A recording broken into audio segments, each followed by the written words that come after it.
Louis Dauphren. Bonjour et bienvenue, nous sommes le mardi 4 février. Hollande a-t-il sacrifié sa famille? C'est la question que l'on va se poser ce matin au lendemain de la décision qui a été prise d'ajourner le projet de loi famille, qu'il avait déjà été une première fois, et puis il y a toutes les questions qui se posent naturellement sur les intentions du gouvernement, et puis sur l'interprétation de ce geste, dont on va parler précisément avec un membre de l'UMP qui est avec nous ce matin, et qui s'appelle Yannick Moreau. Bonjour Yannick Moreau. Bonjour. Merci d'être des nôtres pour commenter cette décision. On a jusqu'à peu près 8h30 pour en parler, et puis parler bien sûr de toutes les implications, toutes les conséquences de ce choix du gouvernement. Vous parlez vous-même de belles victoires à retardement de la mobilisation populaire calme et pacifique. Je vous présente en deux mots. Vous êtes juriste de formation, vous avez fait l'ICES, l'Institut catholique d'études supérieures, c'est en Vendée. Vous êtes député de la Vendée littorale, membre de l'entente parlementaire pour la famille, l'un des secrétaires nationaux de l'UMP. Alors il faut comprendre qu'il y a plusieurs dizaines, ça ne diminue en rien votre mérite, mais c'est une sorte de comité central de l'UMP, les secrétaires nationaux de l'UMP. Vous voyez toutes les semaines pour faire le point sur la politique du parti de la droite conservatrice au Parlement.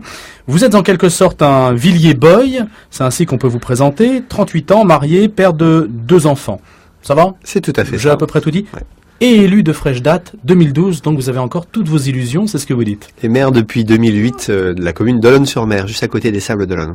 Maire M-A-I-R-E. Oui. Ah oui, parce que là vous me faisiez peur tout d'un coup, je me disais... Le genre est partout. La loi évolue et le genre est partout, mais quand même.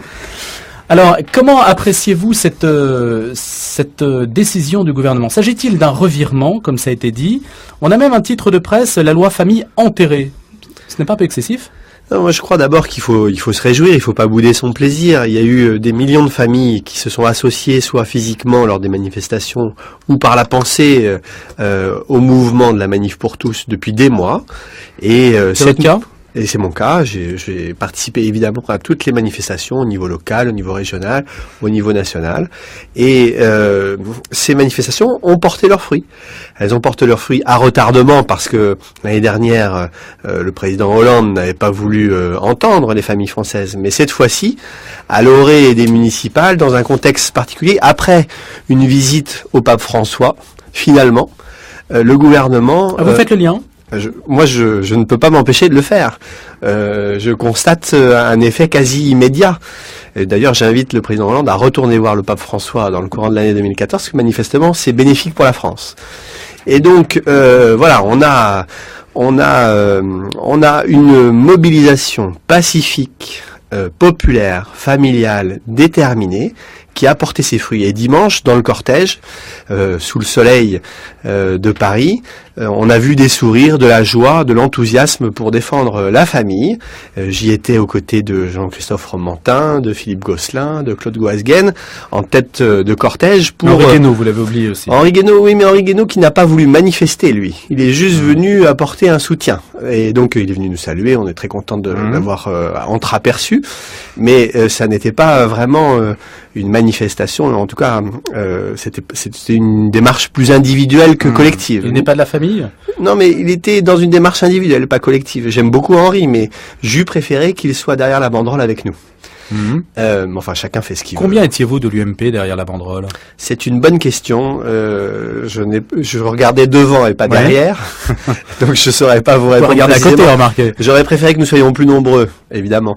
Mais vous savez, il y a les élections municipales. C'est important aussi que les députés s'engagent localement dans leur circonscription, dans les territoires de France, pour faire émerger des élus, des candidats, des maires qui défendront la famille. Mais alors, vous ne m'avez pas répondu sur l'idée de savoir si c'est un revirement, un repli tactique. L'attitude du gouvernement, en fait, c'est vraiment une victoire de la manif pour tous, ou c'est un repli tactique pour éviter de diviser la gauche? C'est vraiment une victoire de la manif pour tous, mais il faut pas être dupe. C'est un recul, ça n'est pas un renoncement. Et donc nous avons tous, élus, collectifs associatifs, familles de France, à être particulièrement vigilants sur la suite. On nous annonce un moratoire de la loi sur la famille en 2014, mais si c'est un moratoire en 2014, quid en 2015, en 2016? 2014, c'est demain de toute façon, pour un projet de loi de cette nature-là.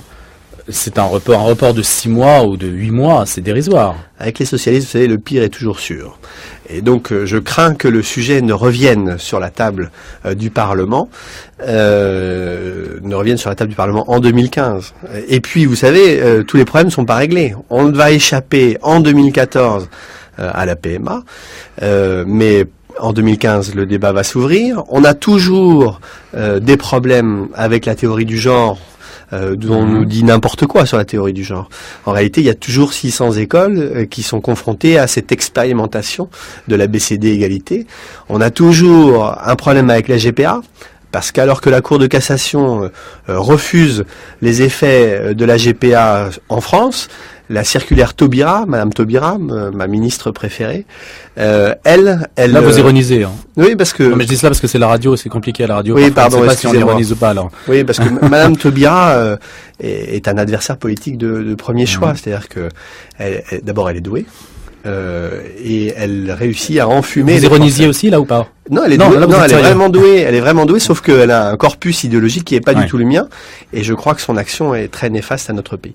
Et donc, Madame Taubira a pris une circulaire qui est toujours en vigueur et dans laquelle elle demande aux juridictions de reconnaître l'existence en droit français de conventions de mères porteuses conclues à l'étranger. Donc ça, vous voyez, ça c'est le concret, c'est présent. Et donc ces problèmes-là ne sont pas réglés. Et c'est déjà un pied dans la porte. Et c'est déjà évidemment d'une future disposition. D'une future disposition. Donc nous avons tous à être particulièrement vigilants sur ces points, parce que le sujet est loin d'être clos. Yannick Moreau, j'aimerais que vous nous racontiez comment ça se passe dans une réunion de l'UMP, de responsables de l'UMP, quand on parle de ces questions-là. Quelle est la nature des propos qui vous reviennent? Alors il y a un organe qui est particulièrement efficace et présent sur ces sujets-là, c'est l'entente parlementaire pour la famille, qui réunit près de 200 parlementaires et qui bosse et qui travaille au contact de la Manif pour tous, mais des autres aussi, sur tous ces sujets-là, et qui porte une parole singulière. La grande majorité de ces 200 parlementaires sont des parlementaires issus de l'UMP. Maintenant, au niveau de l'UMP en tant que tel, c'est vrai que nous avons du travail à faire, mais je crois que le succès... Et qu'est-ce que ça veut dire du travail à faire? Je crois que moi, si j'ai rejoint l'UMP en juin 2013, parce que j'ai été élu d'hiver droite, je n'étais pas élu sous l'étiquette UMP. Si j'ai rejoint l'UMP en juin 2013, c'est parce que j'ai constaté qu'au moment du débat sur l'ouverture du mariage et de l'adoption pour les couples de même sexe, l'UMP n'avait pas une position qui me satisfaisait, n'avait pas une position claire. Et donc j'avais deux choix, moi qui étais un député non inscrit à l'Assemblée, soit je restais à l'extérieur de ce parti de gouvernement, appelé un jour à reprendre les commandes du pays, et je commentais en distribuant les bons points et les mauvais points de ce parti sur les sujets qui sont pour moi fondamentaux, comme la famille. Soit j'acceptais de rejoindre ce parti en essayant à l'intérieur de peser pour que l'UMP porte une voix. Mais cette stratégie-là, ça n'a jamais marché, hein. Mais ne me découragez pas. Moi, les manifestations avant hier, elles n'avaient jamais marché non plus. Et hier, elles ont fonctionné. Non, parce que l'un des arguments, Yannick Moreau, c'est quand même que ceux qui regardent les choses de près, on posera la question d'ailleurs dans un instant à Patrice André, ancien magistrat et avocat, c'est que les questions de genre à l'école, c'est Luc Châtel, c'est l'UMP sous Nicolas Sarkozy, ce n'est pas François Hollande. Oui. Donc l'influence que peut avoir une frange de l'UMP sur la décision qui est prise finalement à l'arrivée, s'est révélée dans l'histoire relativement faible. Mais si vous désespérez de la politique, vous désespérez tout court. C'est-à-dire que la politique se fait avec les partis existants. Et le changement de nos institutions, du septennat au quinquennat, a présidentialisé le régime et a donné une force supplémentaire à un grand parti de la droite, à un grand parti de la gauche. C'est ainsi. Donc soit on le regrette, soit on en tire parti, on en tire des conclusions. Et donc en l'occurrence... Alors justement, l'UMP, parti, on parlera tout à l'heure du Tea Party, pour voir ce que vous en pensez aussi à l'américaine. En l'occurrence, l'UMP est un ensemble, un conglomérat de sensibilités. Moi, à l'UMP, je ne suis pas un lambda, je suis membre d'un mouvement qui s'appelle la droite forte. La droite forte, c'est le mouvement conduit par Guillaume Pelletier, qui a pour but justement de faire peser l'UMP à droite et qui a pour but de faire en sorte que la droite ne soit pas seulement courageuse dans l'opposition, par le verbe, mais qu'elle le soit aussi dans l'action quand elle est aux responsabilités. Quelles sont ces victoires? La victoire de la droite forte, c'est d'abord d'être le premier mouvement du parti. C'est déjà une première victoire. Avec la motion Exactement. de Guillaume Peltier. Mais ça n'est pas tout à fait indifférent. Et ce sera utile pour la suite. Maintenant, il reste des victoires à conquérir, notamment la victoire des idées sur des sujets fondamentaux pour moi et pour de nombreux députés. Il faut pas se voiler la face. De nombreux députés sur des sujets fondamentaux comme la famille, comme la vie, etc., etc. Et donc moi, ce que je crois, c'est que ou bien on est à l'extérieur d'un parti, on commente, ou bien on est à l'intérieur et qu'on essaye, de basculer et de faire basculer le parti vers la défense de nos valeurs. Voilà. Alors Yannick Moreau est avec nous jusqu'à 8h30, secrétaire national de l'UMP, député de la Vendée littorale. Je rappelle rapidement votre cursus, en 38 ans, juriste marié, père de 2 enfants, Villiers Boy comme je le disais tout à l'heure, mais vous acceptez cette appellation. Patrice André normalement est avec nous pour justement commenter certains aspects de la politique actuelle. Bonjour Patrice André. Oui, bonjour. Et vous êtes ancien magistrat, avocat, et vous êtes présent sur quantité de sujets liés au gender, à la théorie du genre, en particulier sur les questions juridiques que vous suivez de près. Est-ce que vous pouvez d'abord, est-ce que vous avez un jugement sur ce qui vient de se produire sur le revirement tactique du gouvernement? Oui, tout à fait.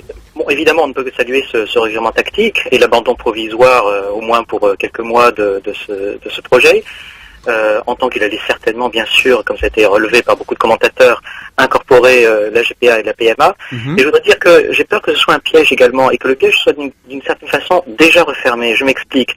On est dans un système de NEP, vous savez, à la manière de Lénine, c'est-à-dire 2 pas en avant, 1 pas en arrière, et puis lorsqu'on voit que la résistance est trop dure, temporairement, on prend des mesures pour faire croire qu'on s'est retiré, avant de revenir de plus belle. Et en fait, ce qui me frappe dans cette affaire, et c'était une crainte que j'exposais déjà depuis des mois, c'est qu'à force de mettre l'accent uniquement sur le problème de la filiation, c'est-à-dire sur les conséquences en matière d'adoption et de filiation de la loi Taubira, on oublie que la loi Taubira en elle-même est déjà l'expression d'une adhésion à l'idéologie du genre, notamment quand on se reporte à l'ensemble des commentaires de ceux qui prônaient cette loi, et aujourd'hui, concrètement, le risque est que les gens qui suivent la manif pour tous se retrouvent un petit peu désemparés, parce que dès lors que les projets PMA, GPA auraient été officiellement retirés pour une durée, sans doute, encore une fois de quelques mois, mais en tout cas retirés pour l'instant, ils pourraient avoir l'impression que le combat a été gagné et qu'il n'y a plus de raison de continuer. C'est ça, le curseur est déjà trop loin pour vous. D'une certaine façon, si vous voulez, on a oublié depuis quelques mois que le problème n'était pas seulement la filiation, que la filiation, l'adoption c'était une conséquence, mais que l'adoption du projet de loi Taubira et donc le don de la possibilité de se marier aux personnes de même sexe, compte tenu d'ailleurs de la conception du mariage qu'avaient les personnes qui le revendiquaient, c'est déjà l'entrée dans l'idéologie du genre, c'est déjà une manière d'admettre cette idéologie. Alors, à votre avis, comment faudrait-il reposer le débat dans ce cas ? Tout simplement, je crois qu'il faut remonter, et là la question est directement posée à l'UMP notamment, on peut évidemment se désoler qu'il y ait eu beaucoup moins de monde de l'UMP à la manifestation d'hier que précédemment, parce qu'on sait que beaucoup de députés à l'UMP ont admis la loi et sont décidés à ne plus la remettre en cause. Je le regrette, mais quelqu'un qui s'est beaucoup engagé pour la manif pour tous, Hervé Mariton, et qui a été courageux à cet égard, n'hésite pas dans Droit au cœur, le mouvement qu'il a fondé, qui est proche d'ailleurs sur ce plan-là de la droite forte, à dire qu'il ne sera pas question d'abroger la loi en tant qu'elle donne le mariage aux personnes de même sexe, mais que c'est uniquement les questions de filiation qui seront remises en cause. Patrice André, on va poser la question à Yannick Moreau, puisque vous mettez le sujet sur le tapis précisément. On a d'ailleurs posé à Face aux Chrétiens la question à Éric Woerth aussi. On pourrait multiplier ce type de questions aux membres de l'UMP et chaque fois d'ailleurs on peut avoir des appréciations assez différentes. Qu'est-ce que vous en pensez vous? Est-ce qu'il faut abroger la loi Taubira une fois que l'UMP, là je prophétise quelque peu, sera revenu au pouvoir? C'est du moins vos espoirs. C'est mon espoir. J'ai peu de chance d'être le président de l'UMP à cette époque-là ou le président de la République, donc la décision ne m'appartiendra pas complètement. Et moi je milite pour que non seulement l'UMP revienne sur cette loi, l'abroge et en vote une nouvelle. Et j'ai défendu et je défendrai sur le sujet du mariage le référendum. Je crois qu'il ne faut pas avoir peur de donner la parole aux Français. Je crois que nos gouvernants ont depuis trop longtemps oublié de donner la parole aux Français. Et ça, c'est un sujet sur lequel j'aurais préféré avoir un référendum. Et moi, je militerais pour un référendum après les élections nationales de 2017. D'accord, donc abrogation plus référendum. Patrice André? Oui, alors ça c'est un problème fondamental, mais je crois que là l'UMP ne mesure pas ce qu'elle a fait en adoptant le traité de Lisbonne.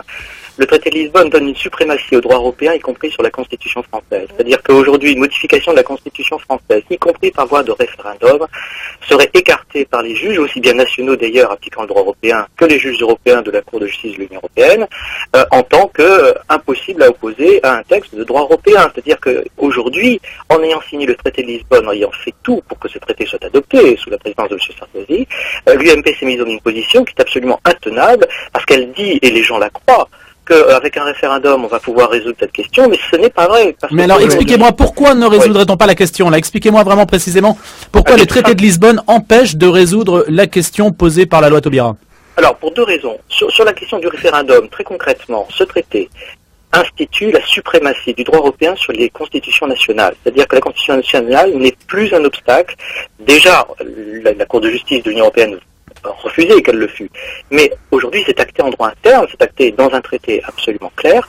La Constitution nationale des États ne l'emporte plus sur le droit européen. Donc vous pouvez décider ce que vous voulez par le biais d'un référendum.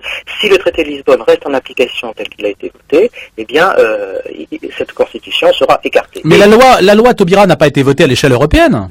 Non, mais attention, vous avez actuellement dans le traité de Lisbonne deux choses. La réponse que je viens de vous faire, c'est que le fait de faire un référendum ne change rien si le droit européen n'est pas dans le sens de la protection du mariage homme-femme. Or, justement, c'est le deuxième point, c'est que le droit européen désormais a été complètement infiltré par l'idéologie de genre. Quand vous prenez la Charte des droits fondamentaux, c'est quand même incroyable. La Charte des droits fondamentaux qui fait désormais partie intégrante du droit européen constitutionnel entre guillemets grâce au traité de Lisbonne ou en raison du traité de Lisbonne, dit en toutes lettres qu'il n'y a pas de lien entre le fait de se marier et le fait d'être homme ou femme. Vous avez un article 9, qui dit de façon très claire, le droit de se marier est garanti selon les lois nationales qui enregistrent l'exercice. Mais ensuite, vous avez un article 21 qui vous dit, attention, il ne doit y avoir aucune discrimination entre les citoyens à raison de l'orientation sexuelle. Et dans le traité tel qu'il a été adopté, vous avez toute une série de dispositions qui fait de l'orientation sexuelle, qui est un concept typiquement d'idéologie de genre, qui ne s'explique que dans l'idéologie du genre, un élément fondamental en matière de discrimination. Et alors c'est d'autant plus frappant que si vous prenez les déclarations internationales, que ce soit la déclaration universelle des droits de l'homme de 48, que la France a toujours refusé d'appliquer sur le territoire français, que vous preniez le pacte international de 1966 sur les droits civils et politiques, et vous constatez que chaque fois, il était question de mariage avec prise en compte de l'âge nubile, c'est-à-dire que le mariage était autorisé à partir du moment où les personnes avaient l'âge nubile, c'est notamment l'article 16 de la Déclaration universelle. Alors Patrice André, on va poser la question à Yannick Moreau justement. Il y a une contradiction que vous soulignez entre la volonté de renvoyer la question devant la souveraineté nationale et le fait qu'on soit tributaire d'engagements européens. Yannick Moreau. J'aurais préféré que le traité de Lisbonne ne soit pas voté. Hein, évidemment, c'est pas ma tasse de thé. Mais ceci dit, la famille, on est dans le domaine de la subsidiarité. Et ça dépend des pays membres. Ça dépend pas de l'Union européenne. Alors c'est vrai que la Charte européenne des droits de l'homme, que la Cour européenne des droits de l'homme nous enfonce des banderilles dans le dos pour nous obliger progressivement à adopter une idéologie qui n'est pas la nôtre. Mais néanmoins, nous sommes acteurs de l'Europe. Et moi je crois que nous avons l'occasion, en mai prochain, de changer d'Europe, et que si nous ne le faisons pas, si nous ne saisissons pas ces occasions-là, eh bien, nous n'aurons que nos yeux pour pleurer, mais il ne faut pas abdiquer ni sa souveraineté, ni sa volonté de maîtriser son avenir. Mais on peut abroger la loi Taubira, donc. On peut abroger la loi Taubira. Et Patrice André, vous êtes d'accord? On peut abroger la loi Taubira? Alors, pas du tout. Apparemment, là, il y a une divergence. Non. Bien sûr, le traité de Lisbonne comporte d'autres dispositions qui déclarent que si les États ont la liberté initialement de choisir de ne pas donner le mariage aux personnes de même sexe, une fois que des pas ont été accomplis dans cette voie de non-discrimination en raison de l'orientation sexuelle, aucun retour en arrière n'est possible sans l'accord des autres États. Mais ce que l'Europe a fait, elle peut le défaire. Exact. Oui, ce que l'Europe a fait, mais il faut qu'elle le fasse dans une unanimité qui ne sera jamais obtenue. C'est-à-dire que c'est un système infernal qui a été mis en place, où à partir du moment où un État, sans s'en rendre compte, les citoyens, sans le savoir, parce qu'on ne leur dit pas, sont allés dans le sens d'une absence, entre guillemets, de discrimination en raison de l'orientation sexuelle, c'est considéré comme un progrès qui ne doit jamais être remis en cause. Parce que mais il concrètement, y a un effet qu'est-ce que vous cliquet. proposez pour voilà, faire sauter là, le la cliquet question est Yannick Moreau. Qu'est-ce que vous proposez, Patrice André, sur ce point de droit, là? Eh bien, écoutez, moi, ce que je propose, c'est de dire, et là, c'est un point fondamental, et j'espère que le débat pourra le mettre en exergue dans les prochains mois, ce que je propose de dire, ce qu'il faut clamer d'ailleurs à l'ensemble des Français, c'est que le traité de Lisbonne, aujourd'hui, est appliqué. Nous allons voter en mars prochain pour des élections européennes sur la base d'un traité qui, en réalité, nous est imposé alors qu'il n'est jamais entré en vigueur.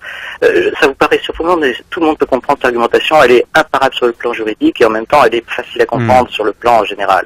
Lorsque les États de l'Union européenne, en 2007, ont adopté le traité de Lisbonne, un seul État l'a refusé parce que c'était le seul État où il fallait passer par le peuple alors que les autres pouvaient passer par le Parlement. Et cet État, c'est l'Irlande. L'Irlande a refusé le traité. Donc on a négocié avec l'Irlande pendant 2 ans. Et le 4 octobre 2009, c'est-à-dire 2 ans après, effectivement, l'Irlande a adopté à 56% par nouveau référendum. Oui, mais vous... Alors attendez. Rapidement, Patrice André. Rapidement, et bien tout simplement, le texte qui a été adopté par l'Irlande n'est pas du tout le même que celui que nous avons adopté. Sur 3 points fondamentaux, la participation d'un représentant à la Commission européenne, la politique fiscale. Donc il y a eu des concessions. C'est pas des concessions. Sur le plan juridique, c'est beaucoup plus grave. C'est-à-dire qu'à partir du moment où le traité adopté par l'Irlande n'est pas le même que celui que nous avions adopté, il fallait que tous les États ratifient ce nouveau texte. Ils ne l'ont jamais fait.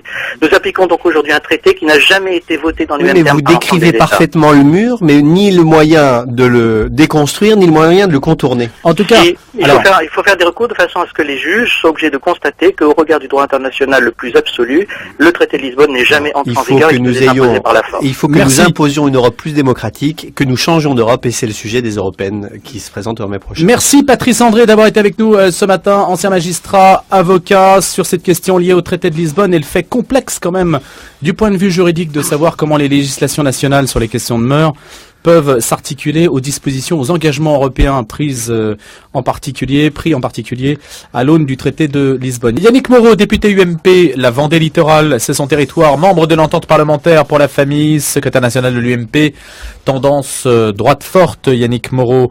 Alors précisément, comment, c'est une question, on a abordé beaucoup de sujets jusqu'à présent liés au revirement du gouvernement.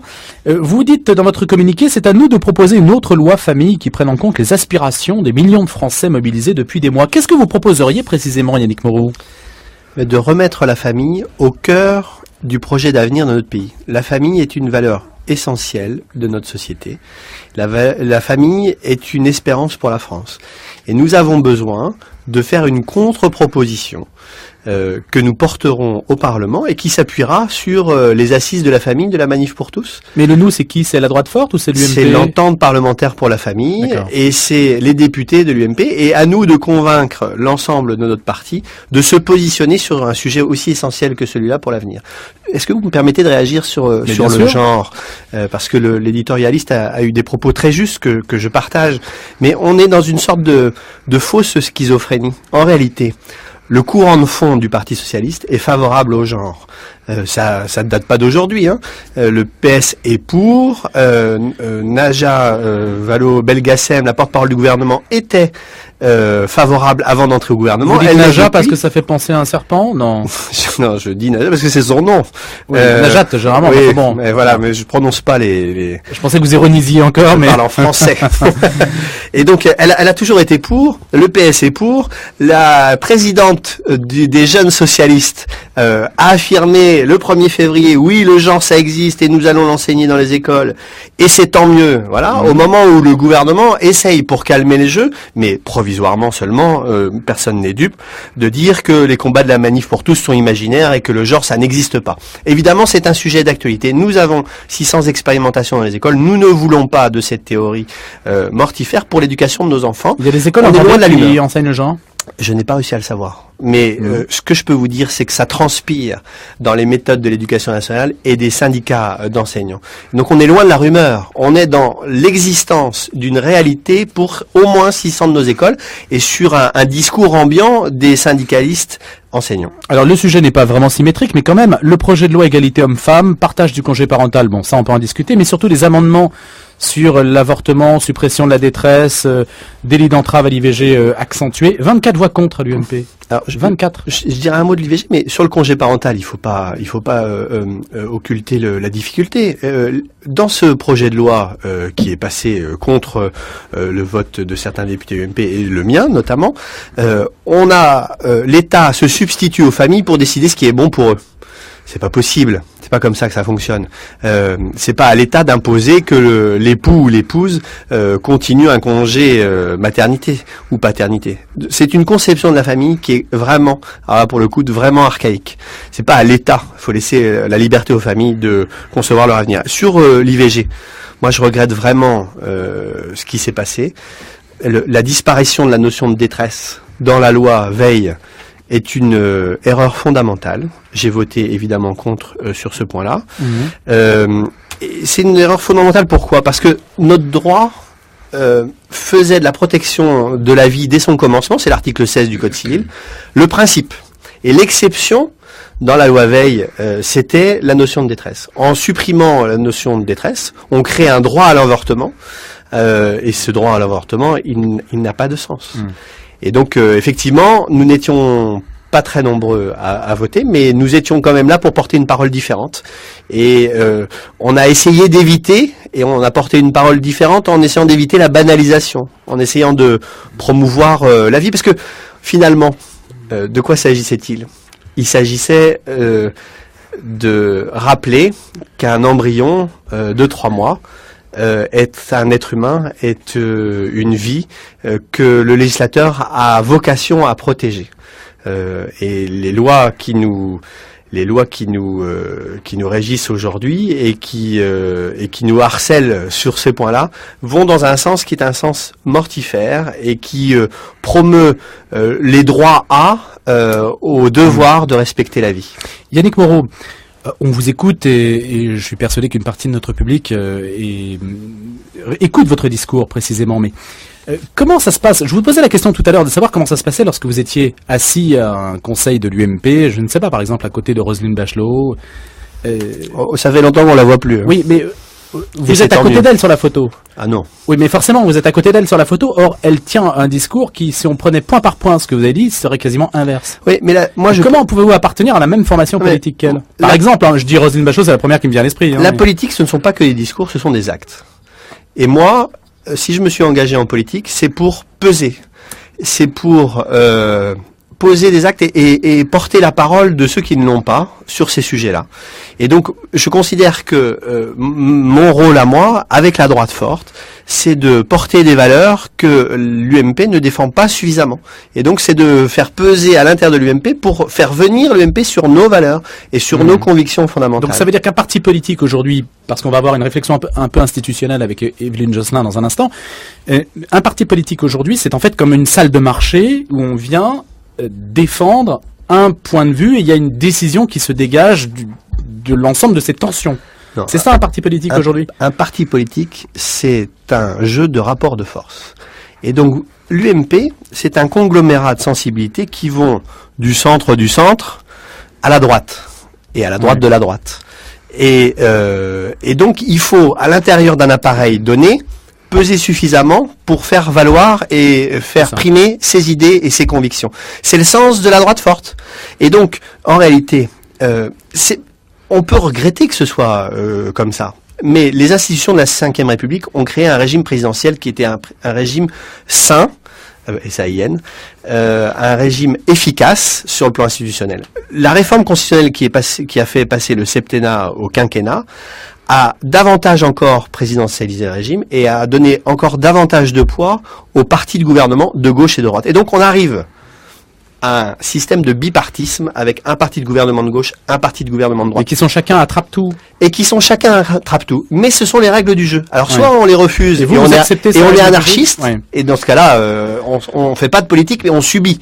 Mais on a l'impression aujourd'hui... Soit on devient acteur et on essaye de peser à l'intérieur pour que le parti de gouvernement... Ouais, je comprends votre stratégie, mais on a l'impression, si vous voulez, que les choses, mais c'est une réflexion qui ne concerne pas que l'UMP, que les partis sont devenus un petit peu comme des grossistes qui, toi t'es pro-gay, tiens j'ai un député pro-gay, toi t'es pro-cato, tiens je te sors un député pro-cato, qui font un petit peu du coup par coup. C'est un petit peu comme, je ne sais pas, je vais prendre une comparaison stupide, mais c'est un peu comme si à l'époque du parti communiste flamboyant, vous aviez quelqu'un qui disait, un haut dirigeant du PC qui disait, écoutez moi je suis pour l'ordre bourgeois, je suis contre la lutte des classes, et puis mais bon, c'est l'une des sensibilités du Parti communiste et finalement, chacun peut penser ce qu'il veut à l'intérieur des cadres. Personne n'aurait compris ce discours-là à l'époque. Oui, mais... vous voyez, les règles... Attendez, vous n'êtes pas en accord sur l'essentiel, donc vous n'appartenez pas. Ne désespérons pas. Je vous disais, la vie d'un parti politique, c'est une question de rapport de force. Et moi, quand je vois le mouvement qui s'est levé depuis 1 an, les jeunes de toutes conditions, de tout milieu social, qui ont défilé pour défendre la famille, pour défendre des valeurs essentielles et fondamentales pour notre pays. Quand je vois ce mouvement qui se lève et qui finit par porter un fruit le 3 février 2014, il ne faut pas désespérer. Et comme on est dans un rapport de force, il faut entrer dans l'espérance et encourager nos compatriotes, les Vendéens, les Français, à s'engager en politique, à faire le choix d'élus qui défendront la famille et qui, au sein des appareils, au niveau de circonscription, au niveau des départements, au niveau du pays, porteront nos valeurs. C'est tout le sens de l'engagement. Soit on est à l'extérieur et on commente et on dit ils sont nuls, ils sont pas bons, ils défendent pas nos convictions, soit on s'engage soi-même, là où on vit, dans sa famille, dans son quartier, dans son association, dans sa commune, et on fait le choix. On aura l'occasion de le faire aux municipales en mars prochain, aux européennes en mai prochain. On fait le choix d'élus qui portent les valeurs de la famille, les valeurs de l'espérance. Alors, Yannick Moreau est avec nous ce matin. On est en ligne. Yannick Moreau, secrétaire national de l'UMP, député de la Vendée littorale, membre de l'entente parlementaire pour la famille. On est en ligne avec Evelyne Josselin. Bonjour Evelyne Josselin. Bonjour. Vous êtes spécialiste des États-Unis. Vous avez publié Tea Party, l'Amérique à la reconquête de ses libertés aux éditions Jean Picolec.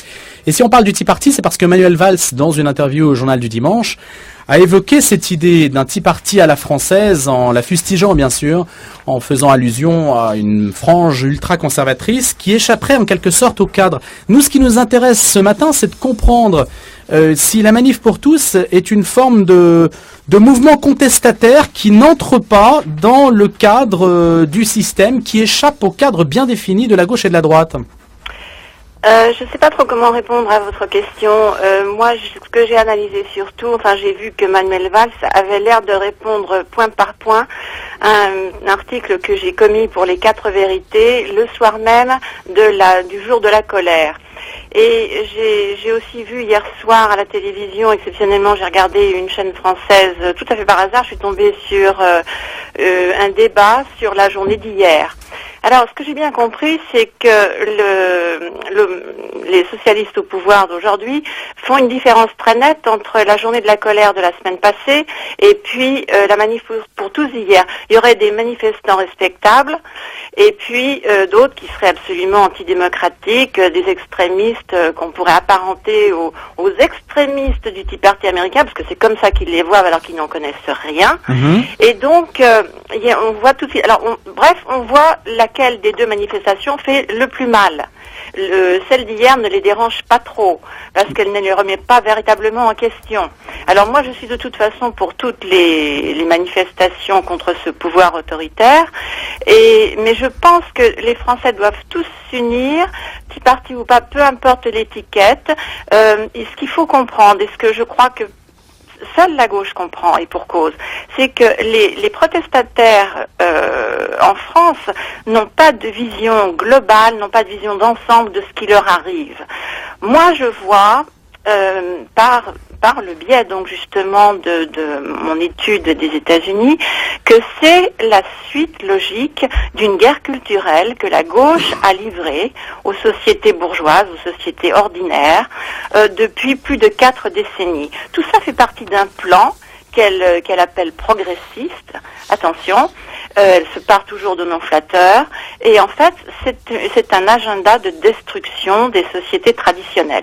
Et comme l'a très bien dit un de vos 2 intervenants, nous, Français, nous sommes infligés la double peine, en quelque sorte, puisque nous sommes à la fois soumis au pouvoir autoritaire socialiste de l'équipe en place aujourd'hui, et en même temps, double joug, nous subissons aussi une Union européenne qui, tout de même, se singularise par son autoritarisme, son caractère vraiment socialiste, et donc la solution, effectivement, c'est d'échapper à ce double poids, à ce double fardeau. Alors, c'est très difficile, mais ce qu'il faut bien retenir de tout ça, c'est que journée de colère ou manifestation ou pas, il faut prendre exemple sur la journée de dimanche 2 février, parce que là, le service d'ordre était impeccable. La manifestation d'avant était tout aussi légitime, et elle était, à mon avis, plus proche d'un Tea Party, parce que c'était toute plus colère attrape-tout, confondue. Du coup.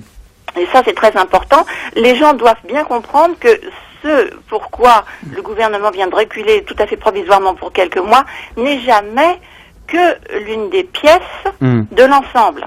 Alors, Evelyne Josselin, on va faire réagir Yannick Moreau. Comment vous situez-vous, Yannick Moreau, par rapport à ces mouvements contestataires? On porte une analyse un peu sociologique ce matin qui semble échapper, c'est vrai, aussi bien le jour de colère que la manif pour tous semble échapper à des cadres institutionnels, y compris aux partis politiques existants. Mais complètement. Et alors on demande à Yannick Moreau, Evelyne Josselin, je pose la question à Yannick Moreau et puis je vous laisse répondre juste après. Moi, je pense que pour défendre la famille et pour défendre les valeurs fondamentales de notre civilisation, on a besoin de tout le monde. Moi, je rentrerai pas dans les querelles de chapelle. Ce que je souhaite, simplement, c'est que on savoure avec lucidité la victoire de la manif pour tous de dimanche. Je pense que c'était manifestement la victoire d'une mobilisation familiale, populaire et pacifique qui a contredit dans les grandes largeurs le discours diabolisant du ministre de l'Intérieur Manuel Valls. Et sur cette capacité à capter la protestation, comment voyez-vous comment les choses vont-elles en quelque sorte se manifester au sens politique du terme? Est-ce qu'il y a un débouché politique pour ce type de protestation? Le débouché politique de ce type de protestation, quel qu'il soit, c'est l'engagement politique. C'est le fait l'engagement, ça veut dire les partis. Ça veut dire que il faut dans notre système politique qui est ainsi fait, dans notre système institutionnel qui est ainsi fait.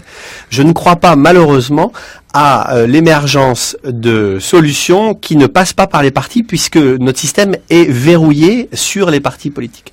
Vous avez vu, sur les causes environnementales, comme les ont promues par exemple Nicolas Hulot aux dernières présidentielles, il n'y a pas de salut en dehors des partis politiques, puisque en dehors des partis politiques et des candidats à la présidence de la République, vous n'avez pas la possibilité de changer l'avenir, de changer la France.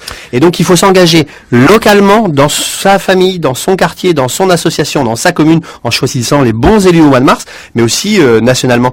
Et on s'engage nationalement en s'engageant localement, puisque ce sont les élus locaux qui finalement choisissent après les élus nationaux. Evelyne Josselin, on peut observer qu'en Europe, on assiste aussi bien en Espagne qu'en France, dans les pays de tradition catholique, ou de ce qu'il reste de cette tradition catholique, à une résistance assez vive, peut-être plus forte qu'en terre protestante. Qu'est-ce que cela vous inspire ?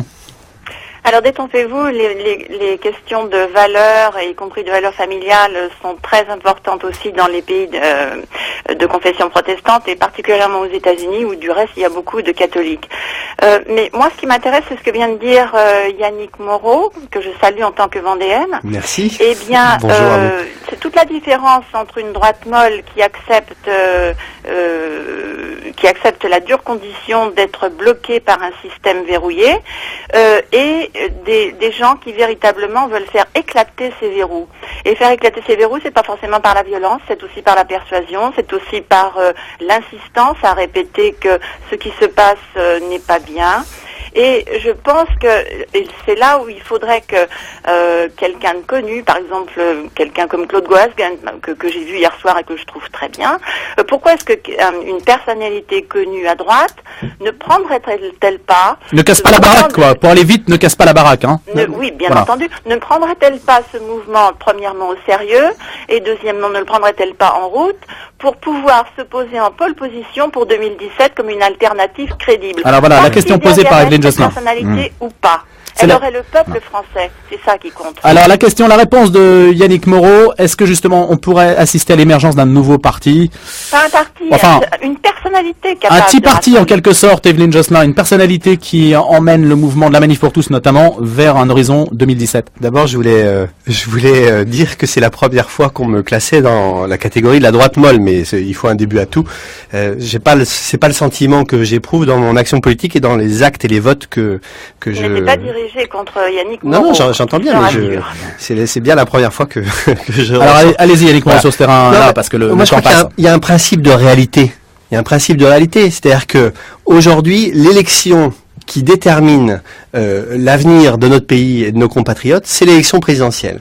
Et que vous ne pouvez pas avoir un président de la République en dehors des partis.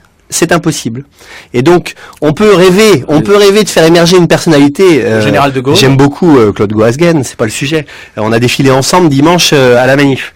Mais c'est pas le sujet. Le sujet, c'est la réalité. La réalité, c'est que... Et si Nicolas Sarkozy revient, vous savez très bien qu'il va dynamiter sans doute l'UMP, qu'il va faire autre chose. Donc il va bien casser les partis. Mais vous savez que les élections présidentielles, malheureusement, c'est rarement le choix du cœur, c'est un choix par défaut.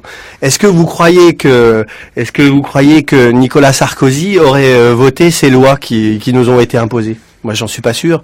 Alors, c'est jamais le verre est toujours à moitié plein ou à moitié vide. Mais je crois qu'il faut être réaliste et pragmatique et se rendre compte que dans notre système institutionnel, qui est maintenant basé sur le quinquennat, l'élection fondatrice, c'est l'élection présidentielle, et qu'on ne parvient pas à porter ses idées en échappant aux partis politiques.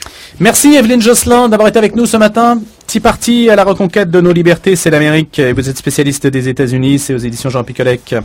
Alors, avec Yannick Moreau qui est avec nous, il nous reste à peu près 2 minutes. Je voulais poser une question sur l'engagement des chrétiens en politique. On assiste quand même à un éclatement. On ne sait pas trop où les situer, même à l'UMP ou en dehors de l'UMP. Il y a Christine Boutin, le PCD, des personnes qui se disent chrétiennes un petit peu partout. Est-ce qu'il y a besoin si je puis dire, de coaguler tout cela pour prendre une expression récente qui a caractérisé le jour de colère? Yannick Moreau. Chaque parlementaire et responsable public a ses convictions propres. Moi, chacun est libre de les exprimer ou pas. Moi, j'ai été élu, je suis catholique. J'ai été élu en affirmant mes convictions personnelles. Évidemment, une grande part de mes électeurs ne sont pas catholiques, mais ont respecté le fait que j'assume et que j'affirme mes convictions. J'aimerais évidemment, je souhaiterais que la plupart des élus chrétiens et catholiques osent le dire. Je pense que les succès de la Manif pour tous et de la mobilisation depuis un an va provoquer ce genre de démarche de coming out catho dans la vie politique, et je pense que c'est sain. Mais ça passe aussi par le fait que la base politique, les militants, les adhérents, les sympathisants osent eux-mêmes affirmer leurs convictions et exigent de leurs élus des engagements dans ces domaines-là. Merci beaucoup Yannick Moreau, député de la Vendée Littorale, membre de l'entente parlementaire pour la famille, secrétaire national de l'UMP, et on retient votre conseil à François Hollande d'aller revoir le pape François, parce que vous avez lié, c'était au début de notre entretien, la décision du gouvernement à l'influence du pape François lors de la dernière rencontre entre les deux François précisément. Merci Yannick Moreau d'avoir été avec nous ce matin. Merci.